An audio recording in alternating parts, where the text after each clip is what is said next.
Training jiu-jitsu with intention just means training with a purpose. And training with a purpose is important in jiu-jitsu, or anything really. If you're learning something completely new, you need to have intention. If you're pursuing something, you need to have a plan, or some sort of structure. That's why you have a school and university with a learning program. Even jiu-jitsu gym has a curriculum. It's just a plan or a system for a student to reach their goal. I mean, you can just simply show up to class and learn whatever the coach is teaching you on a day and just go with the flow. The best part about that is you don't have to think about anything that you want to work on, just get spoon-fed a technique and just drill it. You'll still learn and you still progress steadily. The problem with that is if you're trying to hit that technique that you just got taught 10 minutes ago in sparring, it's going to be fresh in everyone's mind and everyone's going to see it coming a mile away. And it's almost impossible to actually hit the technique that you was just taught a few minutes ago. Now, if you come to training with something that you want to work on in mind, you can just hyper focus on that particular technique. And when you start doing that, you're actually going to keep an eye out for it. You're going to keep an eye out for any opportunities to actually enter that technique. Now, you might be able to enter the position, but not be able to execute the move. And that is okay because you're just starting out. You need to be able to enter the technique before you can execute it anyway. You might even discover new techniques or new methods to enter a position that you didn't even think about. Now, I'm not telling you to come to class and do your own thing. Like, don't be drilling a long step with a partner while a coach is teaching you how to do an armbar. That's just common sense and some respect for your coach who's actually teaching you. Just drill and learn and participate in the class. Because there's still so much that you can learn from your coach.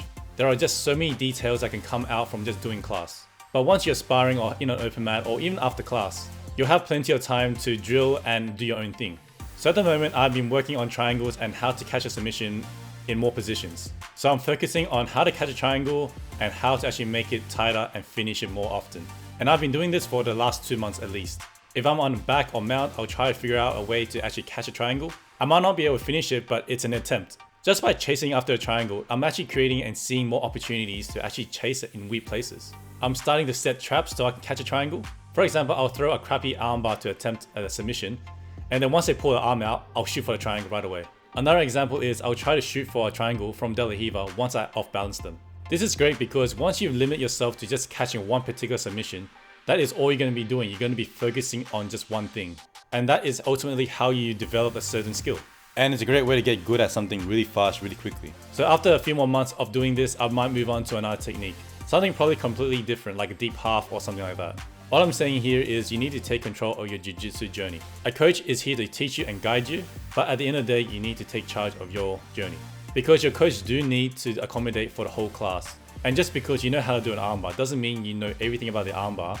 And just because you know it doesn't mean that your coach can't teach it to everyone else. There's going to be new students who doesn't know anything about armbars and you're going to be in those classes regardless. And the coach's job is to teach everyone and not just yourself. So really, if you want to work on something, you can't wait for your coach to teach it in class. You have to go out your way and do it yourself. Research the technique, research anything you need to know about it, ask your coach questions once you have them, and really drive your own journey on the mats.